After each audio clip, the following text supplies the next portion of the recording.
Friends, welcome back to my channel Anubala. Channel ఎవరైనా first time చూస్తుంటే please subscribe చేసుకోండి. ఈరోజు రెసిపీ సగ్గుబియ్యం పాయసం అండి. షుగర్తో చేశాను, బెల్లంతో కూడా చేశాను, ఛానల్ అప్లోడ్ చేశాను. ఎవరైనా చూడని వాళ్ళు ఉంటే ఒకసారి చూడండి. బెల్లంతోనైనా చక్కెరతోనైనా చాలా బాగుంటుందండి. అండ్ అలాగే మన హెల్త్కి అయితే చాలా మంచిది. ఎలా తిన్నా సరే చాలా మంచిది.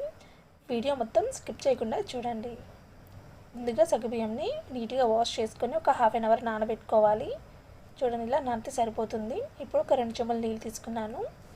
ఇలా మీడియం ఫ్లేమ్లో ఉడికించుకోవాలి. 1 గ్లాస్ తీసుకున్నాను సగ్గుబియ్యము, సో 1 గ్లాసు షుగర్ తీసుకుంటున్నాను. స్వీట్ కరెక్ట్గా సరిపోతుందండి. కొంచెం ఎక్కువ తినేవాళ్ళు చూసుకొని, కొంచెం తక్కువ అనిపిస్తే కొంచెం వేసుకోవచ్చు షుగర్. చూడండి, మెత్తగా ఉడికింది కదా. ఎక్కువ టైం కూడా తీసుకోదు, ఒక 10 to 15 మినిట్స్ సరిపోతుంది. ఆల్రెడీ మనం నానబెట్టాము కాబట్టి ఎక్కువ టైం ఏం తీసుకోదు. చూడండి, రెడీ అయింది కదా. ఇప్పుడు దీంట్లో పాలు పోసుకోవాలి. వెంటనే వేయకూడదు, కొంచెం చల్లగయ్యాక 1 గ్లాస్ పాలు పోస్తున్నాను.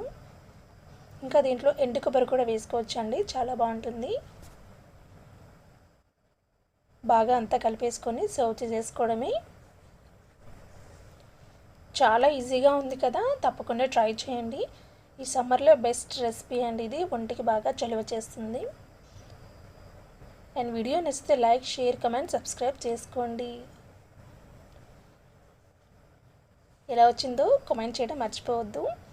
Thank you for watching.